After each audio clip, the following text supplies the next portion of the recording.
Hello, family and friends. Welcome to the official first episode of Psyched, the podcast. Like from the trailer, you know that my name is Nerat-Dagwi. And as at the time of this recording, I'm actually in my final year in uni. I'm writing my research project. This is my 6th year in school for a 4-year course. Welcome to Nigeria. So I'm a student of the University of Jos.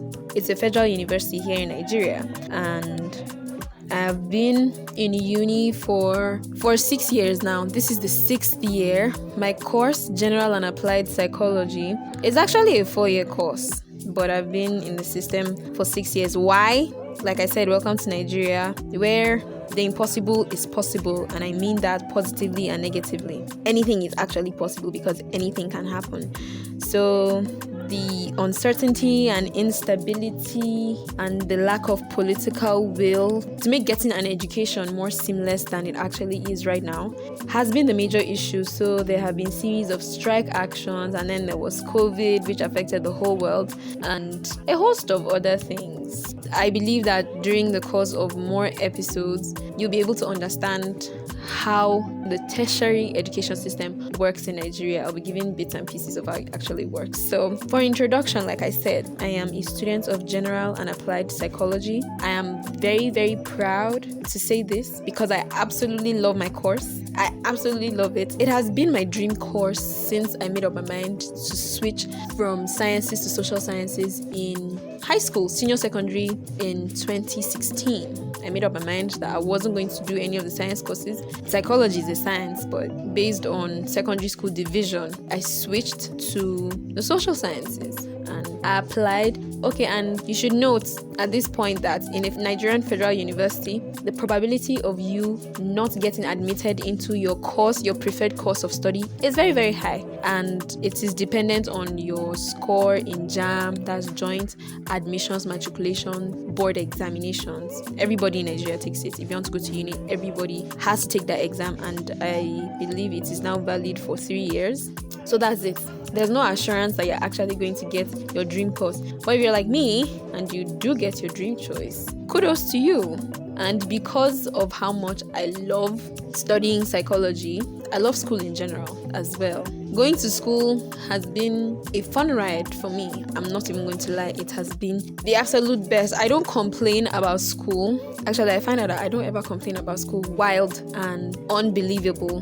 But I actually don't complain about school. It can be frustrating, but I'm not complaining. I can say how I feel. Like I said, it can be frustrating, but I'm not complaining. I'm only relating my, I'm only expressing myself and, feeling my feels, feeling my emotions. So yeah, the point of this podcast is to take you through the journey of how hard it is getting an education in Nigeria and how much it takes a toll on your mental health, because trust me, it does. Getting an education in Nigeria does take a toll on your mental health. Like, I mean, for fellow Nigerian students, I bet you knew that. We've not really cared enough about it, most likely because we didn't know that we're supposed to. In Nigeria, in a federal institution like mine, it's a survival of the fittest because everything seems to be unstable and uncertain.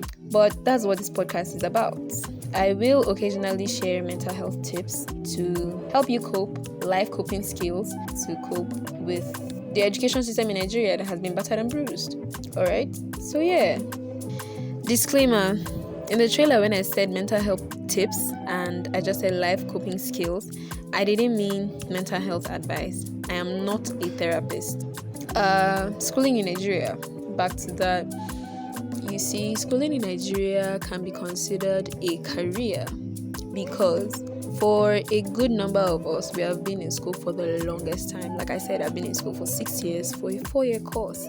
And, there's the upsides to actually being in school for this long. I know it is not ideal. This is not what it's supposed to be, but this is what we have. One of the upsides is that it has made Nigerian youth resourceful, because when school is in session and out of the blue they're talking about a looming strike, everybody begins to think, what's the next step? Nobody is going. There are a lot of people that go back home and just stay at home, but a good number of us actually think, what's the next thing to do? So it has made us Nigerian youth resourceful. we're moving on to the next thing. There's literally no void because every void has to be filled, and we're filling those voids. Some people learn a skill, soft skills, hard skills, technical skills, and when the striking lecturers are not done striking, but when they've come to some sort of agreement with the federal government, then we come back to school and we pick up where we left off.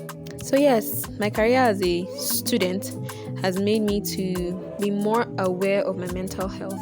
I've always known about such a thing as mental health from my later years in high school, and I was passionate about it. I wanted to find out more about it, and my course of study opened me up to what mental health really is. And so yeah, it makes sense that because I'm studying psychology, my eyes are opened to a lot of mental health related issues. My university experience also came with a lot of stress. I mean, a lot of stress mentally, not academically, because I actually love school. I love going to school. So a lot of the mental stress that I went through was when school was not in session. I know this sounds funny and backwards, but I find that at some point I was more anxious when school wasn't in session, and I could easily slip into depression when school is not in session. So when school is in session, I'm actually happy. School makes me happy. Yeah, I know it is weird, but school actually makes me happy. And like I said, the stress that I've gone through in school is barely academic related. I mean, there are a lot of times that the grade score that I wanted was not what I actually got. And it's, I know what I wrote. I worked hard for a B or for an A, and seeing something different, but that's not so much of a problem compared to when I'm not in school.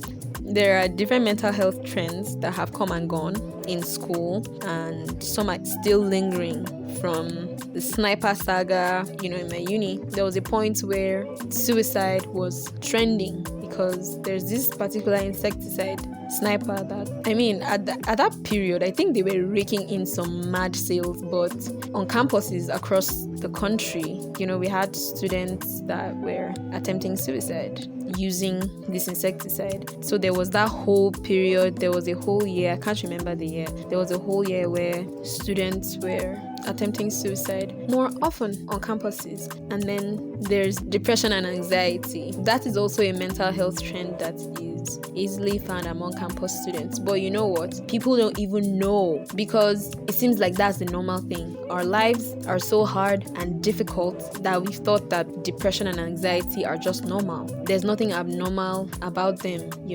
and that's sad. So people are out there being depressed, and when you're talking about depression, there are a lot of underlying factors. When somebody is dealing with depression, you find out that the person is dealing with other things. Their relationships with their family, their relationship with their colleagues and friends, and their academics. It's just a very big pot of beans, honestly.